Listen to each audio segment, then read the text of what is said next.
Assalamualaikum warahmatullahi wabarakatuh. Perkenalkan, nama saya Syahril, NIM 2003001501075. Pada kesempatan kali ini saya akan mempresentasikan hasil PPT saya, yakni klarifikasi respon motorik dan klasifikasi kawasan psikomotor. Klarifikasi respon motorik. Yang pertama, klarifikasi berdasarkan kecermatan gerak. Kedua, klarifikasi berdasarkan titik awal dan akhir gerak. Yang ketiga, klarifikasi berdasarkan stabilitas lingkungan. Selanjutnya, klasifikasi berdasarkan kecermatan anak. Yang pertama yaitu keterampilan motorik kasar. Keterampilan motorik kasar adalah keterampilan motorik yang melibatkan otot-otot besar sebagai penggerak utama. Keterampilan motorik kasar berhubungan dengan besar dan luasnya penggunaan otot-otot dalam tubuh. Yang kedua, keterampilan motorik halus.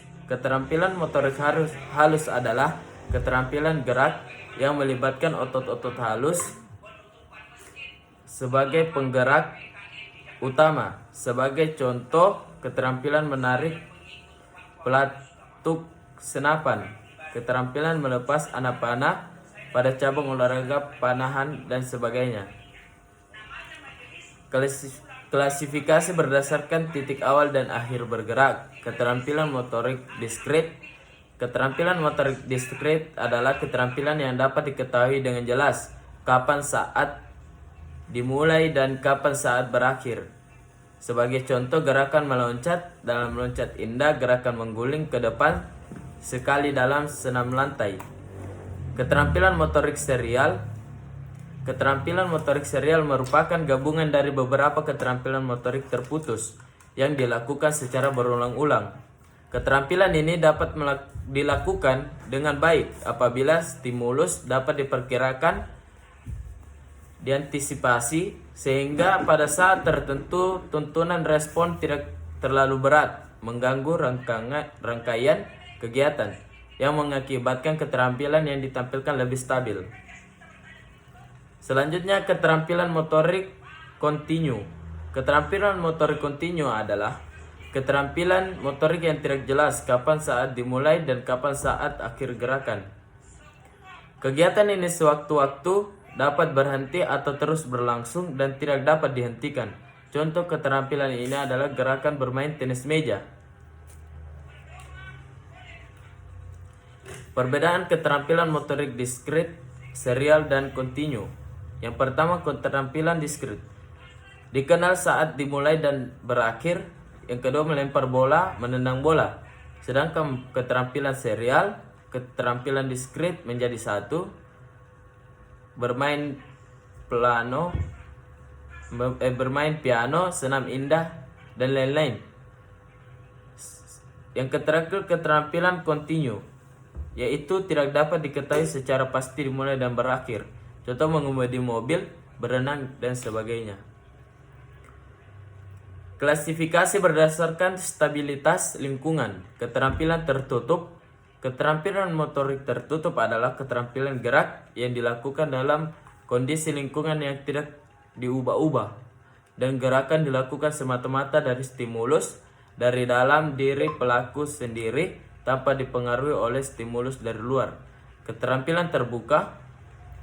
Keterampilan terbuka yaitu keterampilan gerak di mana lingkungan secara berubah-ubah sehingga suka diprediksi gerakan yang dilakukan selain karena adanya stimulus dari dalam diri pelaku, juga dipengaruhi oleh stimulus dari luar. Keterampilan terbuka ada hampir pada semua cabang olahraga permainan. Kunci sukses pelaksanaan keterampilan terbuka tergantung pada kemampuan pelaku untuk beradaptasi terhadap stimulus yang berubah-ubah. Selanjutnya, klasifikasi kawasan psikomotor. Gerak refleks. Yang kedua, gerak dasar fundamental. Yang ketiga, kemampuan perseptual, kemampuan fisik, gerak tampil, komunikasi non-diskurtif. Yang pertama, gerak refleks. Gerak refleks adalah respon gerak atau aksi yang terjadi tanpa kemauan secara sadar yang ditimbulkan oleh suatu stimulus. Yang kedua, gerak dasar fundamental. Gerak dasar fundamental adalah gerakan-gerakan dasar yang berkembangnya terjadi sejalan dengan pertumbuhan tubuh dan tingkat kematangan pada anak-anak. Gerak dasar fundamental dapat dibagi menjadi 3 kelompok, yaitu gerak lokomotor. Gerak lokomotor adalah gerak berpindah dari suatu tempat ke tempat yang lain, misalnya merangkak, berjalan, berlari, dan meloncat. Gerak non-lokomotor adalah suatu gerakan yang berporos pada persendian tubuh tertentu, misalnya menekuk lengan, menekuk kaki, membengkuk, dan memilin togok. Yang ketiga, gerak manipulatif adalah suatu gerakan manipulasi objek tertentu dengan menggunakan tangan, kaki, atau bagian tubuh lainnya. Yang ketiga, kemampuan perseptual. Kemampuan perseptual adalah kemampuan untuk menginterpretasi stimulus yang ditangkap oleh panca indera.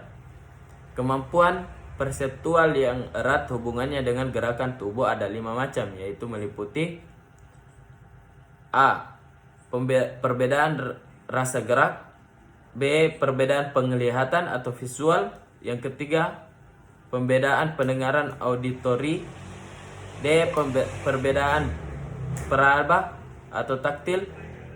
E. Kemampuan koordinasi.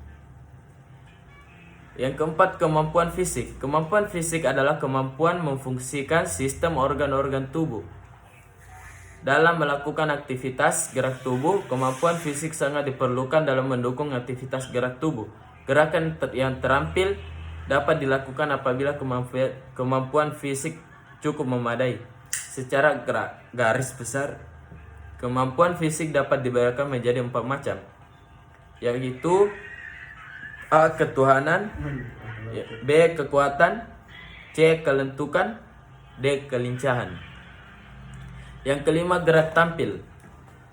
Gerak terampil adalah gerak yang mengikuti pola atau bentuk tertentu yang memerlukan koordinasi